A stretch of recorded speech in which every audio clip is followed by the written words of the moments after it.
Hello, you out there. A story from America. At 31, Robert Charlton had grown disillusioned with his job as a technical writer. The idea of doing a desk job for another 30 years seemed painful to me, so I came up with this idea of trying to retire before age 45, he says.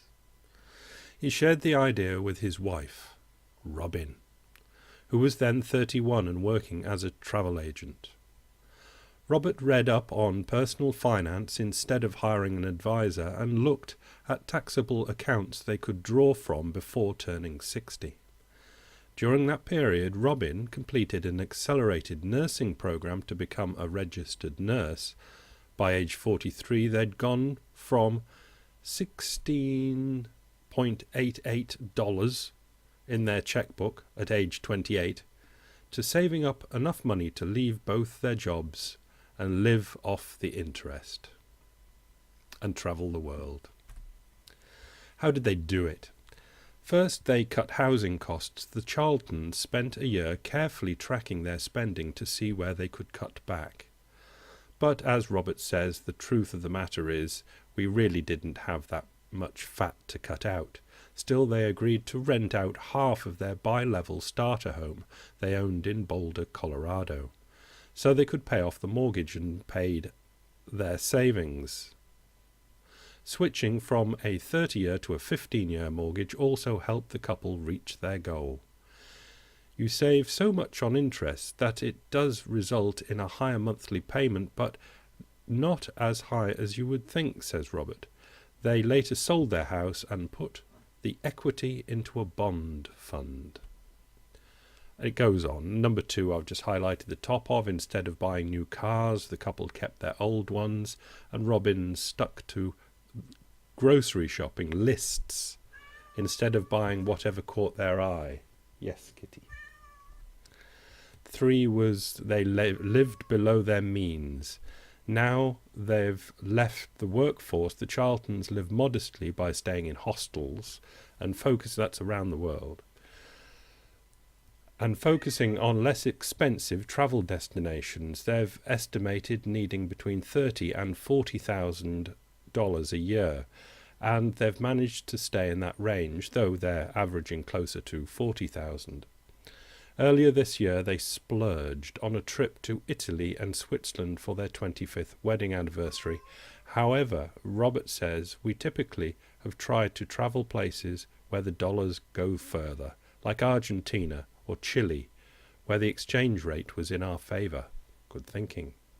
Destinations like India and Nepal have higher airfare, but low day-to-day expenses, so they stay for several months at a time to balance out the airfare costs. Good thinking.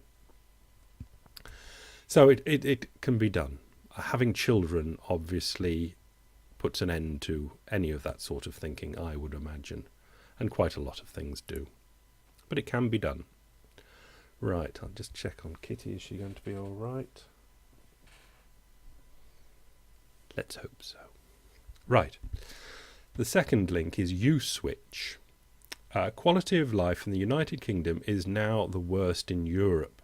The UK is now officially the worst place to live in Europe, while France and Spain come out on top, according to the latest uswitch.com Quality of Life Index. Despite enjoying the 4th highest income in Europe, people in the UK are getting a raw deal compared with their European neighbours, and things are getting so bad that 1 in 10, 12%-ish, are seriously considering emigrating. There's quite a lot of people leaving the United Kingdom, and there are quite a few people, what's the opposite of emigrating? Immigrating. Coming in. Going there. Right, so we're going to look at 2 blocks of charts comparing European countries. This is the first block of data. So we've got the countries in the left, their total score, but I'm going to ignore them because I don't know what the parameters are for what their total scores were, and this just gives me an excuse to chunner on about some countries. So the first one is net household income after taxes. And all of this is in Great British pounds. So the average, we can see down at the bottom, is £32,000 pounds, and that's net household income after taxes. So that'll obviously be per year. The UK, I'm going to sneeze. Oh. Excuse me. So average £32,000. And you can see the United Kingdom is quite a lot above that, as it said right at the top there. They are well paid. I think we can say grossly overpaid. The Irish, who are on average higher paid, that was 42,000. I don't know when this all this information was dragged in. For it to be right, it must be at least 2 years old, I would think. The Irish are coming down, of course, with their forced austerity. From their high position. That's the highest number in that European group, and they're coming down, and eventually obviously the United Kingdom will have to come down as well. So why do we say that? Let's go up. Sweden, known to be an expensive place, is less than United Kingdom. The one that really sticks out as a low number is Poland. So we ask ourselves, unless Poland is, full of vagabonds, which it isn't, if you wanted to open a factory, you'd probably want to open it in Poland as opposed to paying, say, Ireland or the UK. The Ireland or the UK would certainly have to have great advantages, because the wages there that you can get away with paying in Poland are a lot less. Okay, Denmark, 39,000, well above the average and up over even the UK price. I think Denmark is an anomaly in Europe. Very strange things are happening there. I just read an article, it was a while ago, saying how they could have just got it right. Denmark might just be getting it right, just doing the right things to get through these problems. I just looked on the article in total amazement. They've just done some bank bailing out as well in Denmark. From what I can see, they are an absolute accident waiting to happen. Anyway, that's Denmark for the moment. I think they're meant to be rated as the happiest people in Europe. So that's good, isn't it? So if you want to go to Denmark, you can be with a lot of happy people. There's your benchmark, I would think. Germany at 35,000, below the United Kingdom. Netherlands, 39,000, quite a little bit above Germany. And that's expensive. They've really got to give value for that. Italy, 25,000. It's a lot cheaper, but you don't get much bang for your buck, as it were. You pay your money, but you don't get too much for it. And Spain at 23, even cheaper, but the same again. What do they call it? Productivity. Different ways of registering productivity, but you don't get much out of Italy or Spain. Less out of Spain than Italy. France, very average, below Germany, and at 31, and quite a lot below the United Kingdom. See, in the old days, we'd look at the United Kingdom and go 38, and much less in France, but we don't so much look at that now, do we? We think, 38, might that not be just a little bit expensive, and will not austerity have to be levelled upon these expensive people? VAT, there's not much in it. Denmark's up at 25 to try and with Sweden.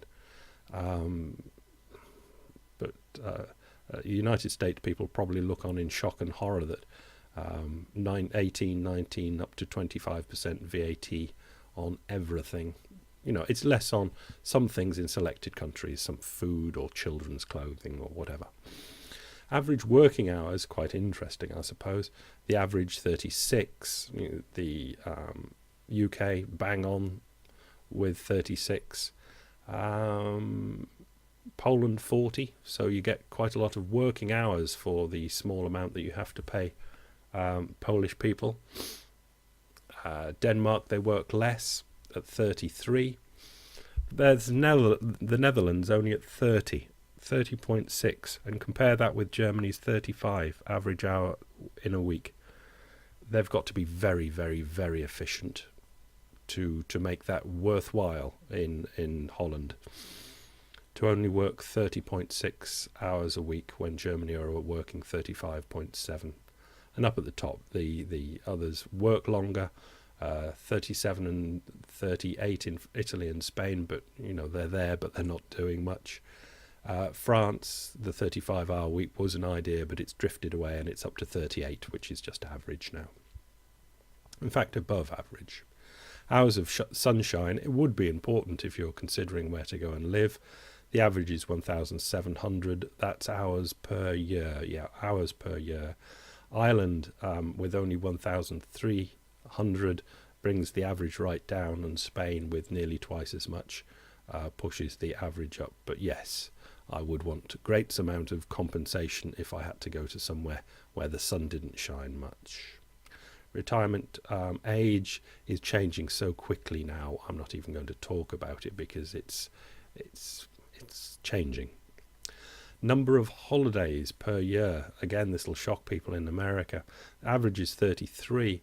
I've highlighted the high ones, and the ones that bring that 33 average down, the 33 days a year holidays down, are the UK, Ireland, Germany, Netherlands and Italy. They bring the average down, but taking the average up in holidays per year are Sweden, Poland, Denmark, Spain and France, all with 36, 37, 38, 39 holidays per year. Spending on education, average at 5.5. Note that the UK and Ireland are quite, considerably. No, they are below that average, and Denmark is well above that average. Maybe that's where a lot of the Danish money is going on education. I hope it works for them, because I fear that a lot of Danish people will be leaving Denmark to go and work elsewhere. Health spending, average about 12%, well below. I think America's quite expensive, isn't it? Some ridiculous amount. They think they get the best healthcare in the world, and that is a joke. So 12% of GDP goes on healthcare on average. Poland brings it down at 9.6, and France pushes it up with their 14.1. And it is a remarkably good healthcare system here. But can France afford it? If times were going to be good, yes, but times are not going to be good, so no. Right, go on to the last group of data. The price of fuel. I've highlighted diesel because it's the only sensible one, I think, to highlight. If you want a family car, diesels are the most economical, and diesel is essential for big trucks to truck things around. So it's a good marker. Average £1.20 a litre. The UK well above that average at 138, and Poland brings it down at 107. Otherwise, everyone's in between. Cost of gas. That's not petrol. That's gas that you put through and goes into the cooker. Not much differential. Average is 10.5. Sweden pushes it up at over 14, and Poland pushes it down at just over 8.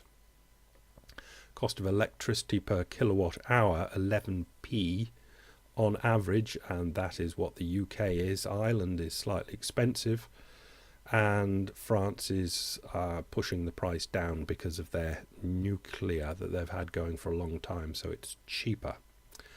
Alcohol, just under £100. I don't know what that £100 is, but it's some sort of average that they've got going.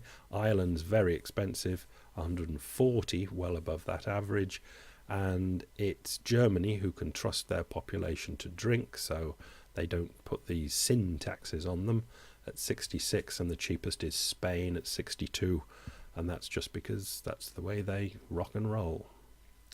Food prices average 127, and the UK, is it by far the most expensive? It is just plain the most expensive.